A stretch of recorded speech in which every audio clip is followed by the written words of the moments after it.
ఇచ్చట విచ్చేసిన సేనకు, వేదిక మీద ఉన్న సేనాధిపతులకు, మనందరి గుండెల్లో ఉన్న జనసేనానికి హృదయపూర్వక నమస్కారాలు. చాలామంది అడిగేవారండి, why Pawan Kalyan is so special for you అని. మనందరికి తెలుసు, చరిత్రలో ఇద్దరున్నారు, సుభాష్ చంద్రబోస్ అని ఉన్నారు, బిన్ లాడెన్ ఉన్నాడు. వీరిద్దరు కూడా ఒక సమూహాన్ని ప్రభావితం చేశారు. అయితే ఇద్దరు కూడా ప్రాణత్యాగం చేయమని చెప్పారు. అయితే ఒకరు విముక్తి కోసం ప్రభావితం చేస్తే ఇంకొకరు వినాశనం కోసం ప్రభావితం చేసేవారు.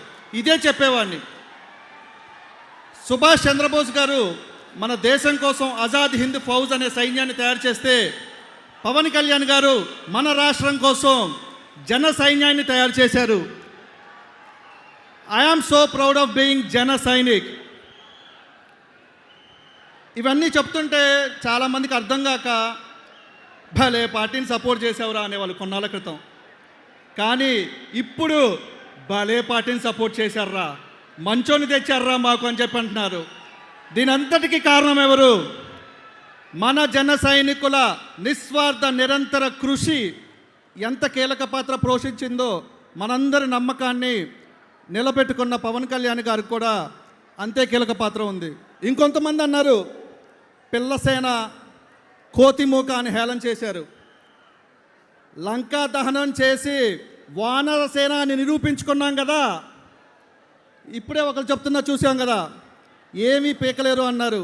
బోడిగుండు చేసి పంపించాం మనం, అవునా కదా? అయితే అక్కడితో మనం సరిపెట్టుకుందామా? రిలాక్స్ అవుదామా? మన పవన్ కళ్యాణ్ గారు కోరుకున్నట్టుగా ఆయన ఆశయ సాధన కోసం ప్రభుత్వం పనిచేయాలంటే మన జన సైనికులు కూడా మరింతగా ఎలిజిబిలిటీతో రెడీగా ఉండాలి. మన జన సైనికుల నుంచి నాయకులను తీసుకోవడానికి పవన్ కళ్యాణ్ గారు రెడీగా ఉన్నారు. మన నుంచి నాయకులు తీసుకోవడానికి మన సేనాని సిద్ధం.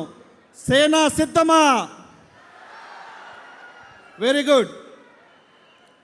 మన రాష్ట్రంలో ఒక వ్యక్తిని వైరల్ చేయాలన్నా, ఒక వార్తని సెన్సేషన్ చేయాలన్నా జన సైనికుల్ని మించి ఎవరూ చేయలేరు.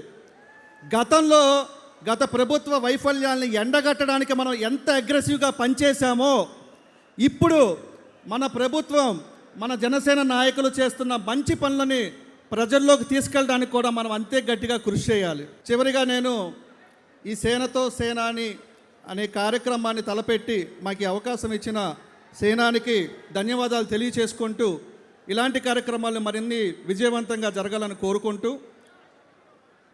ఒక్క విషయం చెప్తానండి. హ్యాపీ బర్త్డే జనసేనాని.